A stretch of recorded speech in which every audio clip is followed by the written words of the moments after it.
in every single race, so let's see if Dab can overcome him. Look down on the grid there, and I do see a gap in the middle of row 1, 2, 3, 4, 5. We'll worry about who that is in a minute because the lights are about to go out and away we go. Who's going to hook up then? Let's have a look. Middle of the front. Yeah, it looks like Luke Wallington. Luke Wallington there was the middle of the front row. Alex Simon on that retro. Kawasaki then slots into second place. However, Josh Wainwright does have the whole shot, but it is Alex Simon ahead of Luke Wallington then. You mentioned the middle of the row number 5, and this grid has a distinct lack of pink Yamaha on it. So of course it unfortunately, does, yes. Well, unfortunately for David Krawiecki, it's more fortunate for Pete Baker in this case in the championship standings. What happened to David? Because he finished the last race, didn't he? Yeah, he was up there in 13th place overall, 8th place in class. So I'm surprised not to see him there, to be fair. Yeah, the answer to that question I don't have, unfortunately, but nonetheless, Absolutely. there is no pink Yamaha out on the circuit there. So they are going underneath where Starkey's bridge was, through Schwanson on towards McLean's end, but it is Josh Wainwright now. I believe that could well be Luke Wallington on that number 49 Honda, who's ahead of Alex Simon. In fact, Alex Simon seems to have dropped down to, let's have a look, first, second, third, fourth, 5th place there for Simon. We just about see it in the distance there. Stillworth could well be the man behind him there on that number 99 Yamaha. And they come down the back straight then, out of Coppice, down the back straight then, and in towards the chicane very shortly indeed. In fact, they're there already, and Josh Wainwright getting the power down. Number 26 Honda leads. The number 49 Honda is deciding to keep that front tyre very fresh indeed, with it not touching the ground until about halfway down the front straight here, the Wheatcroft straight on the start-finish line here. So it is Wainwright from Wallington, from Wilson, from Creasy, from Simon, from Butterworth, from Draper, who's dropped 3 positions on that lap.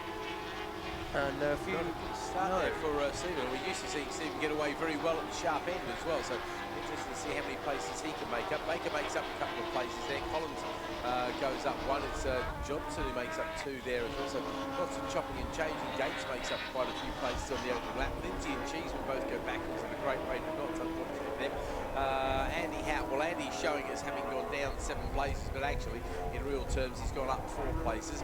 Battle of the Kilworth is going Jordan's way at the moment, but it's still only the first of 8 laps as they trip the timing beam over the back, and the fastest man to the timing beam there is indeed Josh Wainwright. So he goes purple in that particular sector. I think there might be a change between Simon and Butterworth there. The lights went off in a slightly different sequence to what they are. Certainly Lindsay's been passed by Cheeseman out the back there as well, as Wainwright comes across the line. Oh boy, what a clean pair of Dunlops he is showing to the field.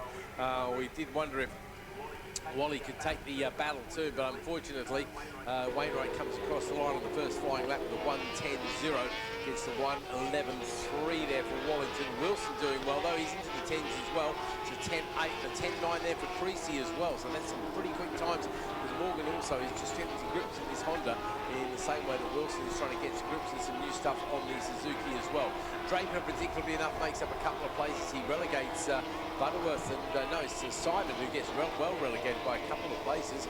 Kiss goes past on Collins on that lap. Mantell goes past on Minter. Good to see Barry did get out there, and he'll be looking to capitalise on those points because he's looking to do well in the championship through sheer consistency. The former Extreme champion as Wainwright. Well, he was in the 109s earlier, and he's got purple again out of sector 1, so I wonder if he's going to be in the 109s again this particular lap. He only just missed out last time there, Bradley, with a 1:10.0, so we're talking 34 thousandths of a second, which ain't a whole lot of time in real terms. Here he comes in, powers it out, uses the curve as a bit of a berm, keeps his head deep in the shed, over the line he comes. He does go yellow, so he does actually crack the 109, so it's a 109.995. So it's only just a 109, but hey, it's a sub 110. He's the only one who's done it. Everybody else, in fact, isn't even cracking into the 110s. Now they're into the 111s. 3.5 seconds is his gap over Luke Wallington, who's got Nicky Wilson very close behind him with just 0.3 of a second back. Morgan Creasy half a second back on him. Steve Draper another 0.8 back. 0.9 to Steve Butterworth. Steve, I have to say, mate, it looks like he's having a little bit of trouble in this race, and I'm not being rude there, but we would expect to see him where Creasy is, giving Wilson a hard time, wouldn't we? Yeah, definitely. Looking at the previous results, then Stephen Butterworth, of course, he has taken 1, 2, 3 retro wins so far throughout the course of this weekend. He is leading the retro charge at the moment, but you're right, 4th place overall, 3rd place overall, and another 3rd place overall. Sorry, 2 fourths and a third, my mistake there for Stephen Butterworth. He is outside the top 5 at the moment, and he's 0.9 of a second behind Draper.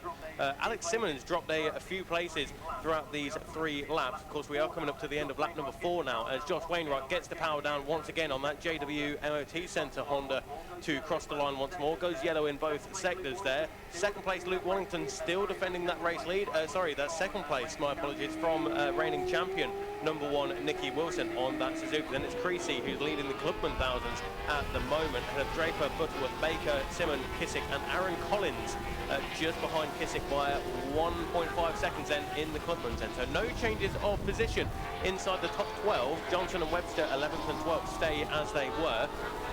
Barry Mantell gets the better of Siggy Cerniauskas for 13th and 14th place. Mercer, Vincent, Donovan now ahead of Simon Gates, and it's Jenkins, Walbridge, Cheeseman, Lindsay, Wren Lindsay, Jordan Kilworth, Andy Houghton, Jason Page, Hayden Kilworth, and then Dave Wilkins. Stuart Latimer just coming across the line now, and I think Driscoll there just making his way down the back straight as we speak. But it's yellow in the first sector again for the number 26 machine race leader. 3rd, 4th and 5th.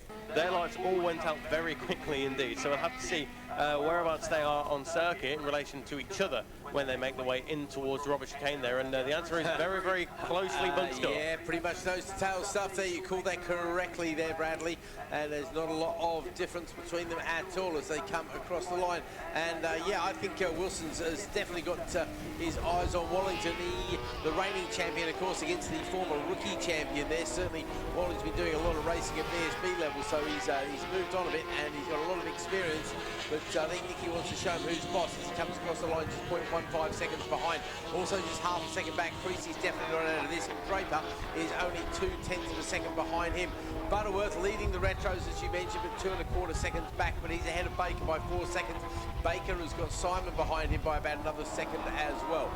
Kiss, Collins, Johnson, Webster, Mantell, Cerniauskas, Mercer running 3rd of the retros at the moment, ahead of Vincent. Donovan is 4th of the retros in overall terms there. James Jenkins and A. Walbridge wraps out your top 20 as the leaders once again, timing being over the back there. Look at Wainwright. I've got to say, he's a bit of a class act this weekend, isn't he? I mean, he is pretty much every weekend, but just when we thought somebody might take the fight to him, he just goes and turns the wick up that little bit harder, doesn't he? And goes out, gets the lap record. And I think the other thing, I know it's always impressive, but it's just how consistent somebody like Josh is. Just, you know, 110, 110, 110, just banging them in like it's effortless. We do see a 110 that time from Wallington, a 110.999, so that extends the gap between himself and Wilson, who goes from 11.25, and it's a 10.2, 10.9 there for Creasy. So Creasy gets a bit closer to Wilson, so that could be a battle to keep their eyes on, because they're going to come around and get the last lap flag next time round, so they won't have much time to sort themselves out. A bit further back, Webster goes past on Johnson, but that's only for 11th place, but hey, there's more points in the bag, and that's what really counts. Vincent goes past on Mercer, but that's actually, no, it just could be Clubman points. I'm not quite sure how the retro Clubman thing really works. I really should find that out, shouldn't I? I should know these things. I know Lindsay's gone back by a couple of places because Kilworth and Houghton have gone past. Battle of the Kilworths looks like could be 1 to Jordan, but at this rate, I think it's going to be about 5-1 in favour of 7-1 in favour of how many races they've had? So had a few, right? This so it might be 6-1. I think this is the first time we've seen Jordan ahead of Hayden, isn't it? I think it could well be, yeah. Just having a look earlier on, yeah, it was Hayden ahead of Jordan. But yeah, so it's been a interesting weekend. A couple of classes, aren't they? Yeah, so, that's the trouble, isn't it? Yep.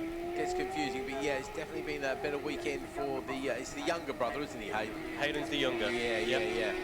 So we'll wait and see. Right, so the last lap flag now going out to everybody as Wainwright extends that gap. Another 110, a 110.7, 110.8. He just smacks him in there.